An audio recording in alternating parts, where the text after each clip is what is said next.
What's up, guys? JT over at Team FAS Motorsports. Today we're going to be going over the specs on the Pro XP Ultimate versus the new Pro R Ultimate that just came out a few days ago. Before we get into the video, if you can like this video, subscribe to the channel, and turn your notifications on, you'll be all up to date whenever we drop new videos of giveaways, rides, product reviews, or new machines. So first of all, on the new Pro R, we all know that just came out. It's a completely new motor and everything from Polaris. So we're just going to run down the spec sheet and go over the current Pro XP specs versus the new Pro R specs. So the current Pro XP Ultimate liquid cooled 925 cc's twin cylinder motor, dual overhead cam. The Pro R is going to be a liquid cooled 1997 cc's dual overhead cam, non-turbo, whereas the Pro XP now is a turbo motor. That's one of the main things. The new Pro R, obviously the inline 4-cylinder, both fuel injected, 181 horsepower on the Pro XP and 225 horsepower on the new Pro R. So those are pretty decent numbers. A lot of people I know are asking why it's not turboed. I don't know how it performs yet. We don't have one yet. Ours is on the way. It's not here yet, but it's definitely something that I'm sure everyone's anxious to get their hands on it and ride, besides obviously the Polaris riders and some of the other companies that are putting out videos that are linked with Polaris. So we'll see when we get ours. We'll do a little unbiased review. We do have obviously this Pro XP Ultimate. We have a few X3s, RRs, so we will be able to compare them pretty good. So next on the drive system, the Pro XP has an isolated true on-demand all-wheel drive, two-wheel drive, whereas the new Pro R is going to be a Pro Performance two-wheel drive, four-wheel drive with a four-wheel drive locker. So as I understand it, there's a 3-position switch. You will have a spot where you can click up and have a true locker on the Pro R models. They're both automatic, belt-driven, park, reverse, low, high, neutral. They're both the same as far as that goes. On to the bed dimensions back here.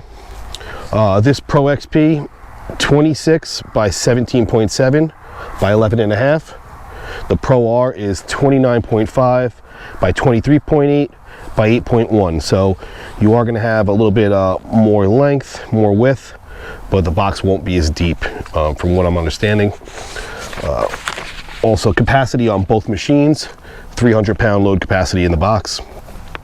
Dry weight of this machine, 1,795 pounds. Again, this is the Ultimate, so the ride command, the speakers, all that stuff that comes with the Ultimate model is added into that dry weight. The Pro R Ultimate, 2,187 pounds. Both machines have 12-gallon fuel tank. Ground clearance on this Pro XP, 14.5 inches. The new Pro R, 16 inches. Overall length of the vehicle, this is 126 by 64 by 71.7 height. The new Pro R is 136.5 by 74 inches wide by 72.8 inches high. So a little less than an inch higher, but you're getting 10 inches wider, and you're getting it 10.5 inches longer. So that'll definitely come into play going through some of those whoops or tighter stuff where, you know, the longer machines where some guys, you know, prefer a 4-seater for their terrain and soaking up the bumps. That 10 inches definitely will help in those conditions. Payload capacity on both, 740 pounds. Wheelbase on the Pro XP, 96 inches. On the Pro R, 104.5. As far as the brakes go, pretty similar. They're both 4-wheel hydraulic disc, triple bore front, and dual bore rear calipers, but on the Pro R, they're aluminum top hat rotors. So that is a difference, and that has to do obviously with that new bearing setup and everything they're doing. As it's more like what is on a truck, and you see in vehicles of like a hub assembly style setup. They do obviously both have a park feature in the transmission. Now this, if anyone knows about this, comment down in the comments. It has the cargo system listed as lock and ride on this machine, which obviously we know what the lock and ride is. On the Pro R, it says factory equipped cargo liner. I'm not sure if that's some sort of new lock and ride updated system that maybe, you know, is going to clip in kind of like a Can-Am Link system or something, but I'm sure we'll find out more on that in the next few weeks as more details on the machines do come out. Both come with full doors. As far as power steering goes, pretty much the same setup as far as quick turn rack, race inspired steering wheel, telescoping and tilting. You have all your dynamics buttons and all your radio functions, everything on the steering wheel itself.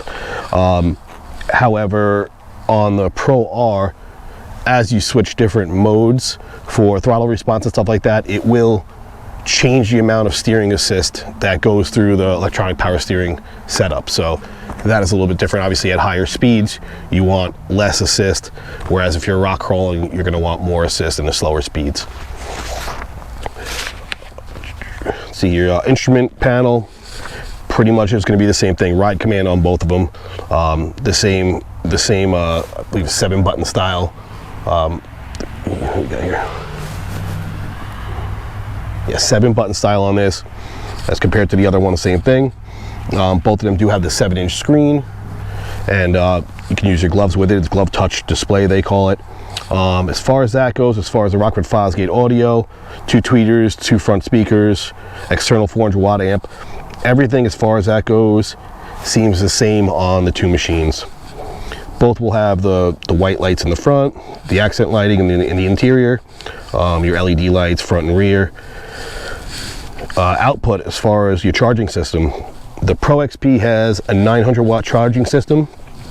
Obviously with your pulse system, your in-dash charging ports, your USB charging ports. The Pro R is coming with an actual alternator, so that's going to be a high output 1700 watt charging system. It has in-dash charge port, 2 front DC ports. It also does come with a roof from the factory. The Pro R will be coming with a roof, which is nice. Your powder coated colored toe links, hood scoop, mud and rock guards, and as I said before, it's going to have 3 selectable throttle modes, which the Pro XP doesn't have: Sport, Rock, and Race. Both of the seats, reading through this, seem pretty much identical. They're going to be bolstered bucket seats. The Pro R says color matched, whereas these Pro XPs currently are just black. Tires on the Pro XP came with 30, 10, 14 Maxxis Carnivores, whereas the tires on the new Pro R are going to be 32, 10, 15. Wheels, these are cast aluminum 4-bolt, whereas the wheels on the Pro R are now 5-lug painted cast aluminum. As far as the dynamics goes on the suspension, this is the Dynamics 2.0 suspension system with the Fox 2.5 live valves. That's electronically controlled dampening on this model. As far as the Pro R goes, that's the new Dynamics DV system, and that'll have comfort, rock, track, and Baja mode compared to your comfort, sport, and firm setting on the current Pro XP. The new shocks on the Pro R are the Fox 3.0 live valves, internal bypass, and they do have electronically controlled compression and rebound, which is pretty nice. And I don't think any of the other machines are doing that currently that have, as far as locked into a screen and stuff like that. Front suspension, dual A-arm with stabilizer bar, 20 inches of usable travel on the current Pro XP. On the new Pro R, it'll be a lightweight box dual A-arm, 3-piece stabilizer bar with 27 inches of usable travel. So that's a 7-inch increase of usable travel on the front end alone. The rear shocks are the same, the Fox 2.5s on this and the 3.0 on the Pro R. Rear suspension on the current Pro XP is trailing arm with high clearance radius rods. The Pro R has box trailing arm with toe link and high clearance radius rods. The Pro XP obviously has front and rear stabilizer bars. The rear of this machine has 22 inches of usable travel, and on the Pro R it has the stabilizer bar, which is a 3-piece design now, and 29 inches of usable travel. So that is again, you know, that's a 7-inch increase on usable travel in the rear of the new Pro R. So pretty exciting, the new updates they did. And we look forward definitely to getting our hands on ours. It's on the way. Who knows when it'll be here. everything kind of seems like it's months out. So we are excited to get it. When we do, we will do a full walk around video and show you all the cool stuff that we found between this video and when we actually take possession of it. So if you have any questions or anything on either machine, whether it's the Pro XP or the Pro R, feel free to drop us a comment, and we'll go ahead and do some digging and try to get your answer for that. We appreciate you watching, and don't forget to like and subscribe to the video and check out all the other videos on our channel. Thank you.